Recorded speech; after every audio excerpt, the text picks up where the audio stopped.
I made a $1.3 million business mistake.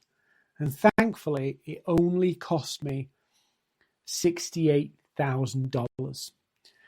So I'm sharing this story because it makes light, doesn't make light in levity, but it brings to light a big problem that I see many people make. So I'll share the story of how I made this mistake, how I recovered from it, but also tell you why it happened, which is the bigger point in all of this. So 3 years ago, maybe 4 years ago now, I was still doing the webinars every week, but it was getting towards the end of COVID. So all the way through COVID, we'd done a webinar every single week, a LinkedIn Live every single week, and it had really got us through the pandemic. And we grew through the pandemic crazily. A lot of businesses struggled, but we didn't. We grew, and we grew crazy amounts. We went from bouncing along at 500,000 to coming out over 2. So this is what we were doing. We were doing a LinkedIn Live every single week. And we got to maybe 2022, early 2023. I can't remember the exact date now. And we made the decision that these webinars weren't really yielding as much as we'd want. And there were other areas that were actually making us better money. So is it worth doing? And internally, the data seemed to support it. So I decided we'd stop. So we stopped doing the webinars. So LinkedIn Lives every week. And one of the reasons was I was doing it on a Tuesday evening. So it was cutting into my evenings each week. I loved doing them. I enjoyed doing them. But it was like, is it something you just love doing, Dean? So we cut them. And about 6 months down the line, we had the most horrific performance as a business. Like 50,000 loss, then an $18,000 loss. And the month before we didn't make any money. And it's like, what has changed? And we immediately thought, maybe we've reached that point where social selling, LinkedIn, everybody knows it. Maybe our business is over. It was like, that's how sudden and kind of abrupt it felt. And we were like, we got to do something about this. So we did look at all the things of, naturally a lot of companies were spending money adapting to the pandemic. So maybe that wave's over. Maybe we need to trim headcount. So we did all of those things. But we also started to look at what have we been doing differently? What had changed between doing so well to losing money? And so we looked at where our leads were coming from. We looked at were we closing more or less? We started to put all of those things, tidy all those things up and look through. And one of the things that we discovered is how, and a lot of businesses have this, they don't truly look at where did that person's journey, where did that buyer's journey start? And we hadn't done this either.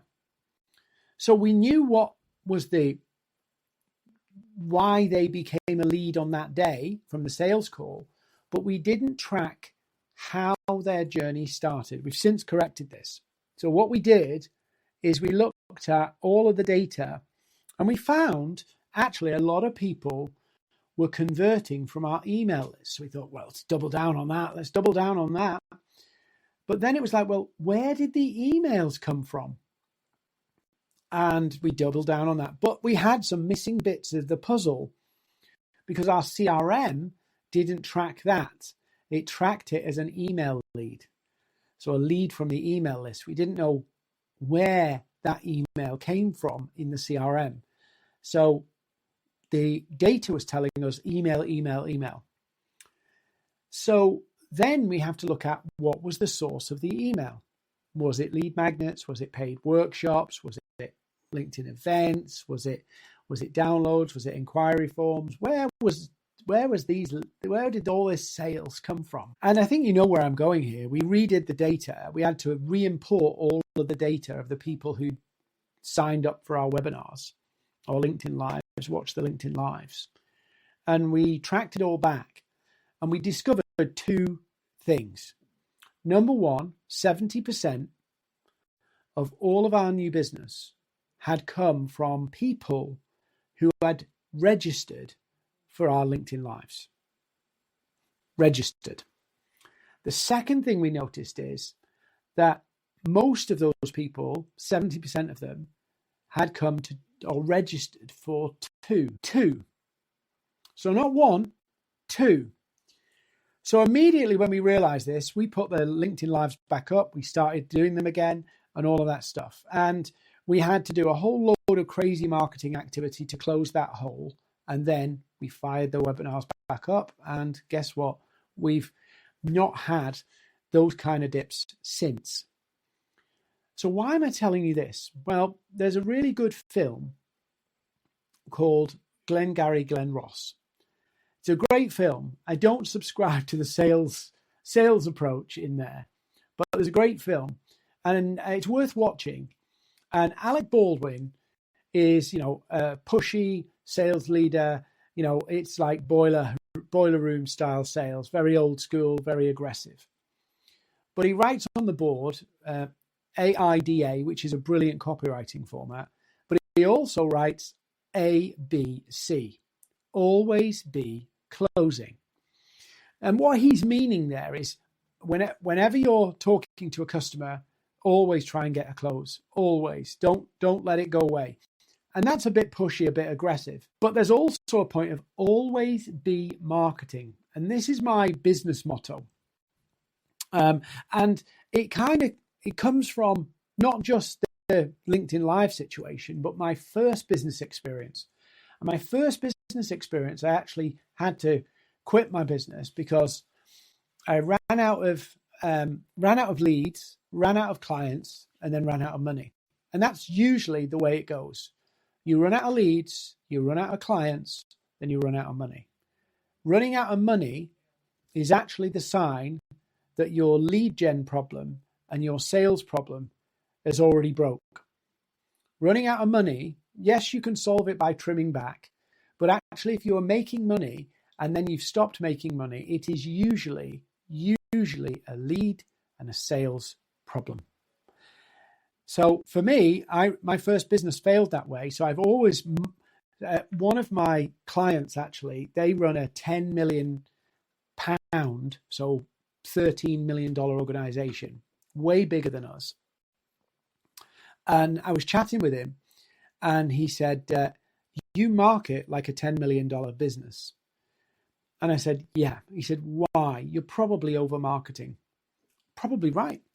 And I said to him, the reason why we do it is actually probably my version of PTSD. Always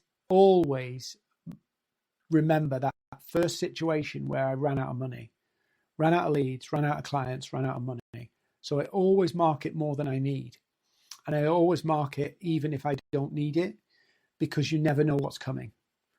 You never know when you might need the leads. And interestingly, that paid off in the pandemic because we had so many leads coming through, more than we could ever need, that it actually kept us going way beyond that. But there is a real important point here of always be marketing.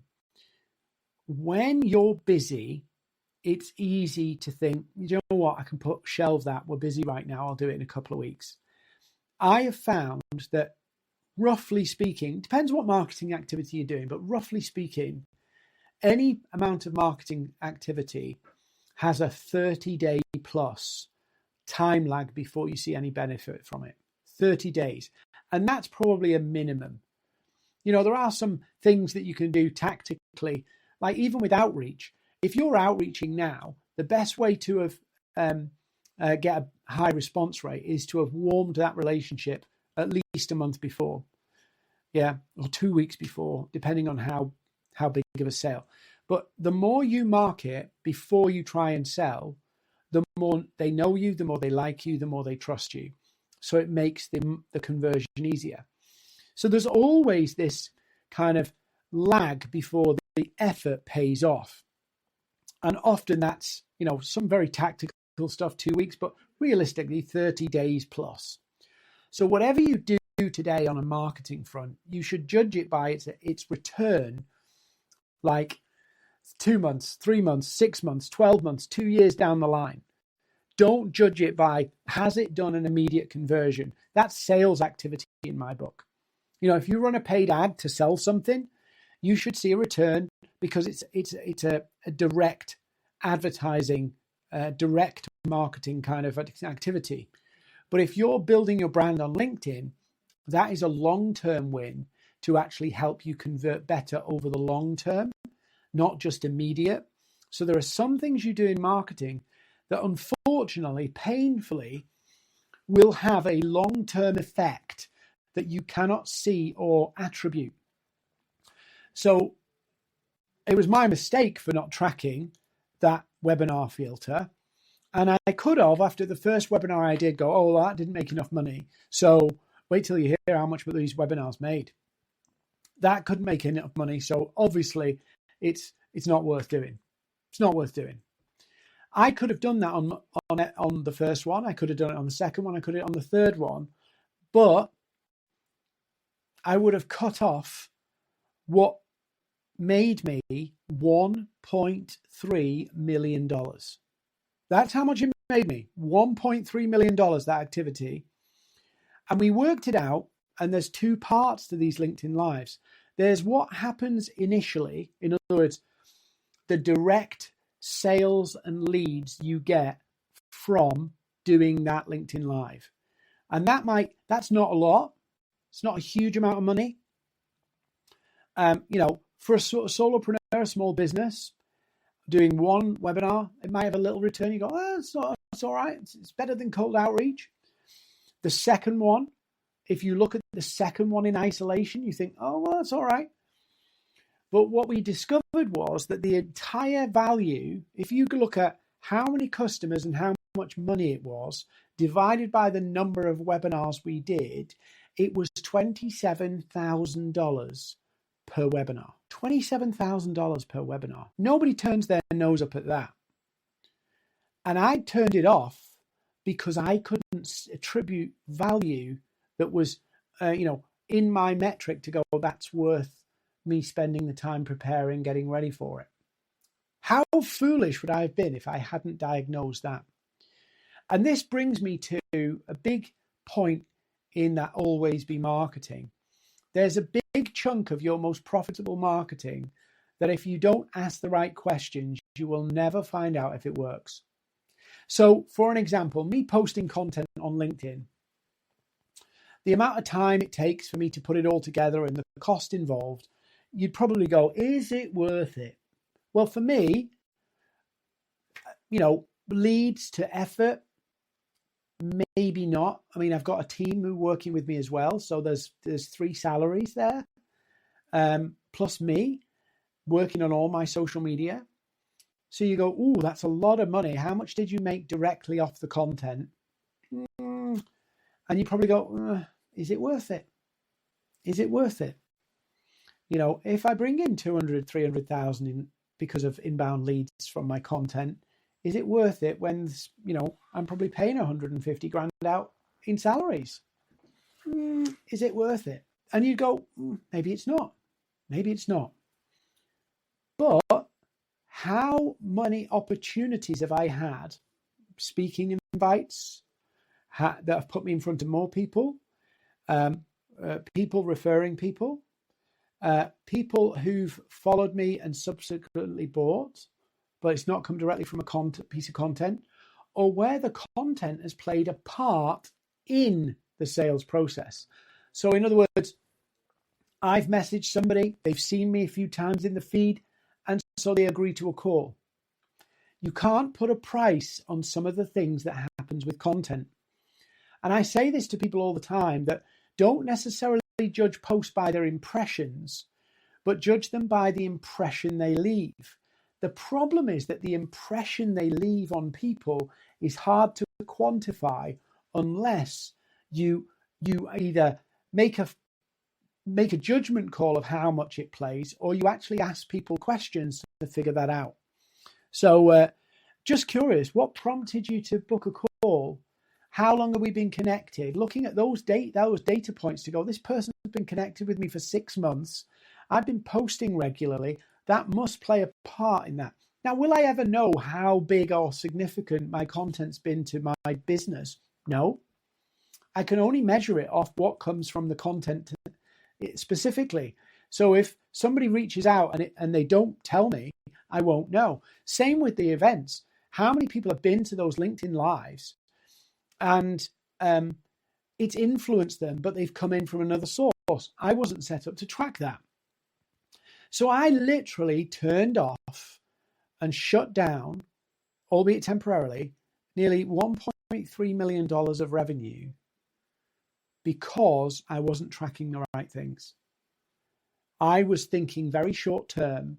I was judging each webinar on, did that get me a sale there and then? And is that sale to the effort employed worth it? Now, did I make a profit on every webinar? Did I know I was making a profit on every? Yes. But was it the profit I'd expect for my time and the number of sign-ups we would get? No.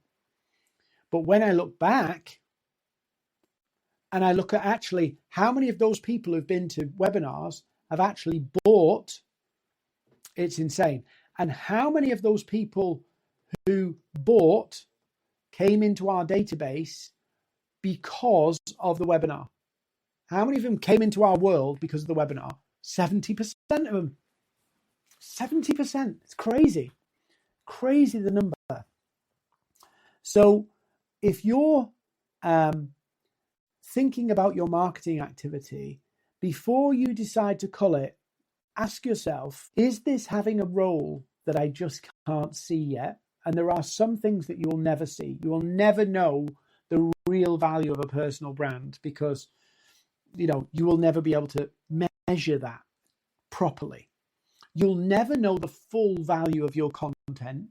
You'll never know the full value of your webinars or your website or any of the things you do because some things are stepping stones to something else. Somebody could see your post today, message you and say, I saw your post, can I buy? But what else happened in that journey? Was it the fact that actually they got a message from you a few years ago? There's all sorts of factors. Somebody could be seeing your content for 6 months and reach out because of one post. Does it mean that post was the best post? Well, might be, but it could also be the fact that they've seen 10 others. And that was just the tipping point. So this is the problem with marketing, that you have to accept, unfortunately, that there's a whole load of activity that doesn't seem to have an ROI, but because the tipping point is one particular thing. So it's very tough to get your head around. Businesses struggle with this all the time. But there is stuff that you have to do, awareness, building familiarity, building know, like, trust, that if you shut that down and get really tactical or transactional about the selling side, you actually make that selling bit harder. And then you think, oh, it's the economy, it's maybe our offer's bad. No, people didn't know, like, trust. The marketing piece that you want to do, the thing that creates the awareness, the interest is not being done. Everything's being focused on conversion, and that's like scraping the bottom of a barrel. And that's what we've done, basically, if you think about it. When we shut the lives down, basically we were scraping the barrel without filling it. So we were draining our pipeline of everything we could get. And then what we started to do is try and optimize how we drain it. How do we get more out of the same bucket? Yeah, what we weren't doing, the webinars, the lives, were actually filling that bucket, and we were nurturing it in the email list. So we were getting all of these people in through this, nurturing it in the email list, nurturing it there, and it was dropping out, and we were going, emails, double down on the emails, double down, optimize, get more of that, more of that, more. Maybe our emails aren't working anymore. What we've done, we drained the bucket because we'd not been replenishing it. And for me, the lives were the way to replenish it. And I shut it down because short-sightedly, it looked like on the face of it, it was only making a small amount of revenue for the effort. what if we deployed that effort into email, we'd get better results. And actually, to be fair, we probably did for a little while. And then we realized we drained the bucket. So that was my $1.3 million mistake. It only cost me about $80,000 in the end. Still very painful, still very brutal. Took us 6 months to work our way out of it. And that's why now I tell people always be marketing. Even sometimes if you can't see the ROI because you don't know what the upstream of that activity is actually really doing, and you could cut off the bit that's actually working. You just don't know it.